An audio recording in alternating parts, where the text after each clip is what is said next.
let's do our UFL week 3 or after week 3 power rankings. Let's talk a little bit about what we're going to do in the MVP and the power rankings there. And I also want to get to some notes just before we do that, right? Like the UFL's onside kick alternative is working. Like this is one of those things I thought was going to be controversial because I didn't think that we would see many coaches take advantage of this option. But the way that the rule is intended, they kind of have to, because the game has made itself to be much more exciting. So because we don't have point after attempts in the UFL, we have teams that are going for 1-point convergence, 2-point convergence, 3-point convergence from the 2, the 5, and the 10, except we haven't had any teams go for the 3-point conversion from the 10, which I think is found money, but maybe not, depending on how your kickers are doing. We'll get to that in a second. However, the onside kick alternative is only for teams that are trailing in the fourth quarter, for which you can choose to have a 4th and 12 play from your own 28-yard line, pick up the first down and keep it moving. The clock will begin to run, right? This is very cool because onside kicks just don't work. Like I think the hit rate is 5% on onside kicks, and I dare say it shouldn't be that high. Like I've never seen an onside kick that was one in which I thought the kicking team was going to recover. I always thought, it's got to be something with the receiving team screwing up or somebody on the hands team that shouldn't be there. But because we have this alternative and we have tight games because there are scores that are like 16-8 or 16-9 because you can go for 2 as opposed to 1, you're getting into these situations where you're in a 1-score ball game trailing 9, right? Because you'll go get 6 and 3 if it takes that. So you're much more likely to do that. We've also seen that work with double-digit deficits over the last 2 weeks, which is no small thing. I mean, the San Antonio Brahmas scored 12 points in the final minute of regulation in week 2 to win their second game of the season. And we've also seen defenses really have to bow up and settle in like we did when we were watching the Brahmas play the St. Louis Battlehawks week 3, right? So I thought it was interesting that instead of going for the 4th and 12 with just over a minute left to play in the ball, and kicking off to the Battlehawks, Wade Phillips decided that he wanted to kick off rather than do the 4th and 12 because he thought he had all 3 timeouts. He did, but they used those 3 timeouts crappily. And I always wonder what an offensive coach or defensive coach would do. And Wade Phillips, being a defensive coach, expects his defense to hold up and get him the ball back. And I'm an offensive coach, so I would like to get them the ball and see what Chase Garbers could do in that instance. But it has been thrilling for us to watch.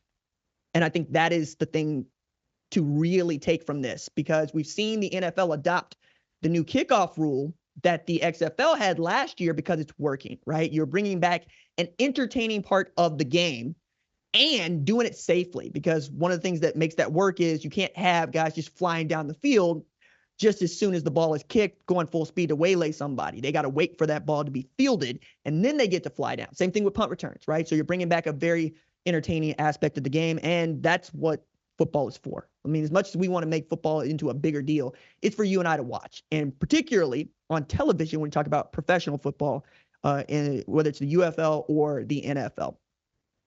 The other thing that I thought was interesting to point out about what we can glean from basically a third of UFL season being gone is kickers are killing it. Like, no joke, dog. We might be in a golden age of kickers, especially in this spring football league, because we're able to find guys that would have otherwise never kicked a football. My favorite example of this is Brandon Aubrey, who had never kicked a football in any competitive competition until he signed with the Birmingham Stallions in 2022. 2 years of doing that, 2 championships, makes his training camp with the Dallas Cowboys, with America's team, right? And then sets an NFL record for most consecutive field goal makes with 19, is an all-pro as a rookie, had never kicked a football. Then I take a look at what are some other guys that might get some opportunities they wouldn't otherwise. Like Donald Delahaye was a big signing for the UFL, huge personality on the YouTubes, right? Famously was kicking footballs on YouTube at Central Florida. And we didn't have name, image, and likeness at that time. So he was asked to either shutter the channel from making any money or quit playing football. So it's been a real grind for him to get back. He got back, tried to go down, make a tackle. It was a good hit. Tackle wrong, broke his neck. Not playing with San Antonio Brahmas anymore. But that's a guy that got a shot. But the dude to really take a look at right now is Jake Bates, who is the kicker for the Michigan Panthers. What I find most interesting about Jake Bates is that he was all SEC as a kickoff specialist. And that's also the reason that Mike Nolan signed him to the Michigan Panthers, knowing what the kickoff rule is going to be. You want a guy that can boom it. And how much better can you get than all SEC as a kickoff specialist at Arkansas? However, Jake Bates had not kicked field goals since high school, right? So they went into this first week of play without knowing whether or not Jake Bates could kick against a rush. They'd seen him make 65 without a rush. They get him down in there with time running out in the first half, 64-yard field goal, which is a wild place to get started. And he kicks it, but there's a timeout, goes through. Comes back, does the same thing, and it looks good from 70. Comes back and kicks another one from 62. He's made from 55. He's 4 of 4 this season without ever having kicked a field goal in a professional environment or even a college environment. That is a guy that's getting a shot because the UFL exists, right? And I dare say, not only is he going to get invited to a training camp in July, he's going to make a team, because having a guy that can boom it like that and who is as automatic as he has been from that distance is a weapon. Like, that's a dude you go draft at this particular juncture in the NFL, because good kickers are just that much difficult to come by. I'm also looking around it. He ain't the only one making kicks. Like, we're talking about Jake Bates because he kicked from 64 when the NFL record set by Justin Tucker in the same building, by the way, Ford Field just last year, 66. But UFL kickers, 7 of them have kicked field goals, are 39 of 43, which is a wild stat, right? And they have made 18 of 18 through the first 11 games, or excuse me, through week 11, right? And then we have Matt McCrane hit from 50 twice, 1 of 58. He's kicking for the Defenders. We got Matt Coughlin, who's made from 57, kicking for the Showboats. We've got Roughnecks kicker J.J. Molson, who's made from 55. We got Andre Sismet, which is kind of a cheat code because he was an All-American and Lou Groza Award winner at Syracuse, but he's also made from 54. And then we got Taylor Russolini, who was made from 52 for the Renegades. Still waiting on, the Brahmas to get their guy, but again, that was Donald Delahaye, and he's been out for the season. All to say, look, this is where I think the UFL is going to make a tremendous dent when it comes to what players make what NFL rosters, which is what everybody's chasing when they play in these leagues. But it's sad to say we got quarterbacks in the NFL. We got running backs in the NFL. We got linebackers in the NFL. We got dudes, right? It's really difficult to find a great kicker. And now that Dallas has had success with Brandon Aubrey and the kind of numbers that these guys are putting up, I would not be shocked to find out that all of these guys get invited to a camp and most of them end up making a team because they have shown themselves to be able to do this in a competitive environment on television. It's no small thing. It's no small thing. All right, let's do the after week 3 power rankings, all right? Let's go from 8 to 1. Somebody got to be 8. Somebody got to be 1. So number 8, 0-3, Houston Roughnecks, fall to 0-3.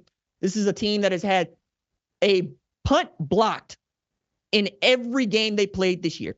CJ Johnson got to be pulling his hair out, going, how can this keep happening? How can we keep getting blocked and we can't block nobody? This is why you got one of the better defenders in the league in Reuben Foster, right, who's been doing a lot of work there. But Reed Sennett didn't have a step back. Just wasn't great in their last outing. I think that they can get a W, but can they be good enough to compete in that USFL conference? That remains to be seen. Like, I'm just not as high on them as I thought I was going to be, given what their defensive line was when they put it together through the dispersal draft and what was left of the USFL, right? But we'll see. Like, I think not having a guy like they did last year in Mark Thompson is also hurting them. Like, I love TJ Pledger because TJ Pledger was an Army All-American, went to Oklahoma before transferring to Utah, but he's just not the same sort of tailback as what Mark Thompson was for them when he won USFL Offensive Player of the Year. There's a distinction, by the way, for those of y'all that are new. We had an MVP in the USFL and an Offensive Player of the Year in the USFL, and they weren't the same person. That's how good Mark Thompson was, as we talk about what Alex Magoo was doing and made the team as a Green Bay Packer. Also, because the UFL is right there with the NFL, Alex Magoo makes the Green Bay Packers. Danny Etling gets cut, and now he is backing up E.J. Perry with the Michigan Panthers, who we'll talk about here in just a minute. Number 7 on the list, I got the Memphis Showboats, who got shellacked, who got beat down, who got drubbed by the Birmingham Stallions. My goodness. The way that I slot this is Deion Kane had 144 receiving yards. Case Cook has had 139 passing yards. Like, it was bad. Like, it's bad. Case Cook has also got the hook. So much so that on the sideline, John DeFilippo said to him, look, at some point, I got to take care of you too. I got to protect you, which is him saying that the quarterback couldn't protect himself and the offensive line couldn't protect him. So you get Troy Williams out there who wasn't that much worse than Case Cook is. I don't know what that means about the offensive line or even the quarterback play, but I can tell you John DeFilippo was not happy with how his offense played, or his defense for that matter. Like, they allowed 8 sacks in that game, which is a gaudy number. Again, they have the tools to be good. It's just they got to figure out how to protect the quarterback. Protect the quarterback, you're in business there, because that wide receiver group and tight ends are just good. Like, Jay Adams is a dude. Say Surratt is a dude. Case Cook is a dude. You just got to give him time to throw. Number 6 on the list, the Arlington Renegades, who are 0-3, but have shown themselves to be offensively one of the best in this league. Like, Luis Perez threw for 290 yards. Tyler Vaughn's caught 9 balls for 109 yards and a TD. Like, they were putting up yards. They had 419 total yards in that game, but the defense has just been bad, guys. Like, they lost this game 29-28 to the DC Defenders, but it's also yet another game in which they gave up 20 or more. Like, J.A.'s got to figure out what's going on with his defense, and I thought it was going to be pretty damn good because Jalen Redmond at Oklahoma, remember him? Donald Payne, linebacker out of Stetson. But here's the thing about Donald Payne.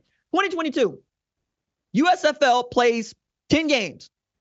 Donald Payne had over 100 tackles. He had 100 tackles in 10 games.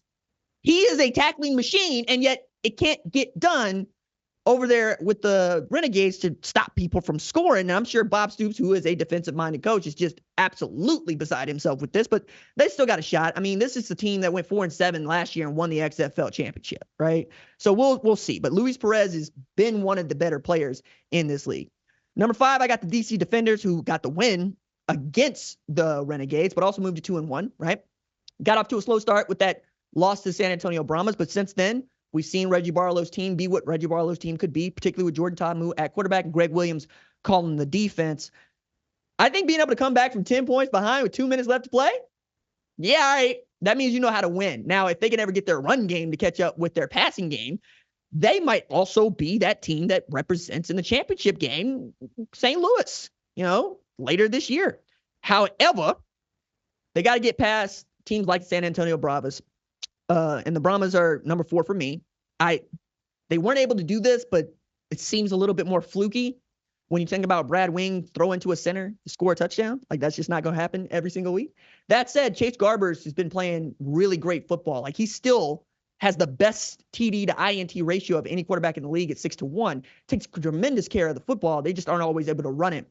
And I think they're trying to draw things up for Cody Latimer, so much so that when you listen to the broadcast, you can hear them calling Denver for the option route for him, right? Denver is where he won a Super Bowl, right? Cody Latimer. And then you got guys like John Trey Kirkland, who is a do-everything type of wide receiver, played some quarterback at LSU and didn't have nobody play quarterback at LSU. Really fun dude to watch play ball. They're moved to 2-1, but I still think that's a really good football team. Number 3, the St. Louis Battlehawks for me. I think that the Battlehawks have the best home field advantage in the sport. I mean, you get 40,000 people to show up for a spring football game. I would really love to know what the promotion is, right? Because those folks just decided that they're going to make this team their team. Now, St. Louis is also working from a tremendous advantage. Like, one of the things I find interesting about this is St. Louis had a professional football team for the better part of 100 years, right? 1934, I believe they got their first professional football team, and they had one, right? All the way up until St. Louis decided to up and move to LA, and that appetite is still very much there, especially as you're having to watch Kansas City be Kansas City, and you feel some kind of way about that if you are a Battlehawks fan. And Anthony Becht has been really leaning into that. And they got a first-team All-American at quarterback and former national champion, even if he was back up on the national championship team, and A.J. McCarron, right? A dude that can hand the ball around to some guys that can make some plays. Hakeem Butler, matchup nightmare. Wasn't a matchup nightmare at Iowa State. 6'6", 250, and then if you can run the ball with guys like Mateo Durant, you're going to have a shot to win some games here. And they move to 2-1. I think defensively, they get Mike Rose back. Maybe they'll be pretty stout and make yet another run toward the XFL division and maybe even be able to host the championship game at the Battle Dome, which feels like a foregone conclusion if they are in that thing. That thing's just going to be raucous. Number 2, I got the Michigan Panthers, who have played the most complete football game, individual football game that any team I've seen not named the Birmingham Stallions. Like, E.J. Perry started to resemble the guy that we were talking about coming out of Brown in the NFL draft when he was eligible for it. He also was able to get some time back there. He got sacked 7 times by the Birmingham Stallions the week before. He was only hurried 3 times in their win last week. They win 34-20, which makes them the team that has scored the most points of any team in any individual game in the UFL so far this season. All of a sudden, we didn't have anybody break 30, and we had 3 teams break 30 in week 3. So the offenses are beginning to figure this thing out. He was also 16-19 for 208 with 60 yards rushing. I think that Mike Nolan's defense is as good as it's going to be, which still is stout, right? But if that offense can begin to run the football well with guys like Wes Hills in the backfield, and then E.J. Perry doing the QB draw thing, they got a shot to make some noise in the USFL conference. That said, number one is still number one. I mean, it's Birmingham Stallions. I mean, I've been on the Birmingham Stallions since I started covering this league at its formation, January 2022, and then at the draft in Birmingham at Protective Stadium, February 2022. And what Skip Holtz has been able to do, given the environment around spring football and how transient the sport is, because you got guys that are coming up, going down, so forth, so on. It's remarkable. Between him, Zach Potter, their general manager, John Chavis, defensive coordinator, just outstanding what he has done with quarterbacks, right? You had Alex Magoo and Jamar Smith win 2 championships this year. Jamar Smith gets to be the 3rd string guy who's helping Matt Corral and Adrian Martinez get up to speed. But then you give Adrian Martinez his first professional football start, and he responds with the first 300-yard passing performance in UFL history and put up 344 total passing yards, 18-38. Also, quietly leads the UFL in rushing yards too with 161, and he only started week 3, right? That Skip could go back and forth between those guys and still get these results is remarkable. Like both Matt Corral and Adrian Martinez, what a play. He said they both deserve to play. And it'd be interesting to see whether or not he settles on Adrian Martinez or Matt Corral further in the season, because that's usually what Skip does. When he gets closer to the end of the season, when they got to start preparing to play for championships, there's usually one guy that you can count on being back there. But the real leap has been the defense. Like John Chavis' defense the last couple of years has been bend, don't break, which is a great way to make it through spring football, quite honestly, because you're still figuring it out and you're so thin on your roster. But this year, their defensive line has been ridiculous. Like they got 17 sacks through 3 games, 15 in the last 2 weeks. So much so that like Skip Holtz was getting after his offensive line coach in camp practice going, can we not block anybody? Like, what the hell is this? And he wasn't sure if the offensive line was really bad and defensive line was really good. And in the post game, he says, I think our defensive line has a chance to be pretty good. Yeah, they do. You know, Carlo Davis, Taco Charlton, those guys have been coming along. Then you got Kayaba Tizino, who was the best linebacker nobody talked about last year with the Pittsburgh Maulers, joining Scooby Wright, JoJo Tillery in the backfield. CJ Marable is also a 3rd-year player for them. Like, Birmingham is the dream if you are a spring football fan or interested in supporting a spring football team. I wouldn't be mad about it at all. I'm sure Skip Holtz wouldn't hold a grudge neither. All right. Let's go from our from our power rankings to our MVP rankings. And this, I gotta admit to you guys, I did not expect to do a whole lot of moving and shaking when I decided to do this segment. But that's just what this segment has become, because dudes are making cases for themselves so early and often in this game, or I should say in this season, that I just have to take into account what they mean for their teams and what their teams are doing. So we're going to go number 5 to number 1 right quick.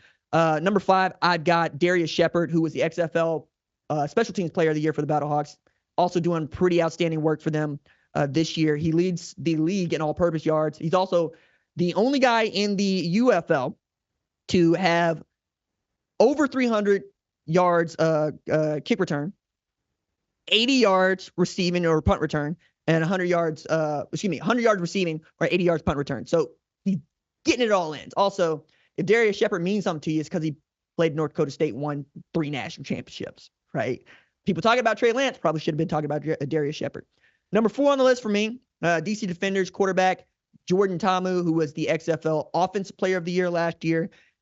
It doesn't feel like they win football games if Jordan Tamu is not their quarterback at DC, full stop. Like, he has been so responsible for what Fred Kais can do with that offense, especially since they can't run the ball. Like, they had Abram Smith lead all of spring football last year, frankly, in rushing, and he's not there. And yet and still, they're still finding ways to win because Jordan Tamu is back there throwing passes. Number 3 on the list, I got Michigan quarterback E.J. Perry, who put together what I thought was the best performance, again, that he's had since he joined the Michigan Panthers last year. 16 and 19 for 208, 60 yards rushing, and then 3 total TDs in that. Also, not afraid of the check down, right? Like I enjoy how much Joel Klatt loves to talk about quarterbacks, but nothing makes him angrier than forcing a throw. And I always get a kick out of it. So when I saw E.J. Perry check the ball down 5 yards to Marcus Sims, and then Marcus Sims turn around, break 6 tackles on the way for a 66-yard touchdown, I'm going, that's Joel's guy right there. Like, let your playmakers make plays for you. That's what Marcus Sims was able to do. Super fast, and I was really excited to see him get a shot in this league, but also that it's coming together for EJ in a way that it finally feels like he's not pressing. He's able to play. But again, offensive line gave him a little bit of time to work through his progressions this week, and that seems to do wonders for everybody. Number 2 on the list, I got Arlington Renegades quarterback Luis Perez. Perez is the only quarterback to throw for 700 yards or more through 3 games this season, and nobody else is within 100 yards of him. I think he's got 737, and I think Tamu's at 627. So he's been great. I mean, they call him King of Spring because he played in all these leagues, but he's also been good in all these leagues, right? When he was with the New Jersey Generals, coached by Mike Riley in 2022, they made it to the divisional round in the playoffs. So he won championship after a trade in the XFL. He has played the last 2 years on playoff teams. That's it, right? If he can turn this team around from their 0-3 start, I look out, man, because that offense is absolutely getting after it, right? They got dudes at tailback, they got dudes at wide receiver, they got dudes at tight end. I mean, I'm thinking about Devion in the backfield. I'm thinking about Sal Cannella at tight end. I'm thinking about Tyler Vaughn out on the numbers, right? The offensive line I'm particularly attached to because there's 3 Oklahoma guys out there, right? I think they really got a shot with Luis Perez back there. And throwing for 290 in a loss that wasn't your fault, yeah, that's going to get you high on this rankings list. And then number 1, I got Adrian Martinez, which I understand if you feel some kind of way about this because this is his first start. And you might make the argument that, well, RJ, if he wasn't good enough to start the first 2 games, why is he number 1 on your rankings list? Because that's how Skip Holtz has drawn it up. I think if you give Adrian Martinez the same opportunities you give Matt Corral, you're probably going to get these results because the results are 344 passing yards and like 60 yards on the ground, leading the entire league in rushing, even though you only started 1 game, and having the first 300-yard pass performance in the history of the UFL. 4.5 speed. Like, Adrian sees it. He sees it with Skip. This offense feels very much his skill set, the one that we got to see when he was outstanding at Nebraska, and even through the first few weeks at Kansas State before he had to go out with that injury. I think this is a great spot for him. And I really think that if you're going to make a decision in your Skip Holtz, this is the guy. Like this right now, I just don't see Matt Corral taking this back from Adrian Martinez unless Skip Holtz gives him an opportunity. All right. So those are my MVP rankings. Let me know what you think on the Twitters, on Instagram, Facebook, YouTube. You know where to find me. All right. It's going to do it for this episode of our UFL show. Number 1 college football show and the UFL show. Leads the screening are Jack Coakley and Torrin Westfall. They make us better in the film room. Additional support from Kiara Santana and Jim Cunningham put the special in our special teams. Producer Javion Duncan makes sure the recruits and the rivals see the cake we bake. Senior producer Catherine Cordaji sees the entire field from the booth. Lead producer Tyler Wojak calls the plays from the sideline to play snaps on my clap. We'll be back live on Tuesday to talk all things college football. We'll see you then. Deuces.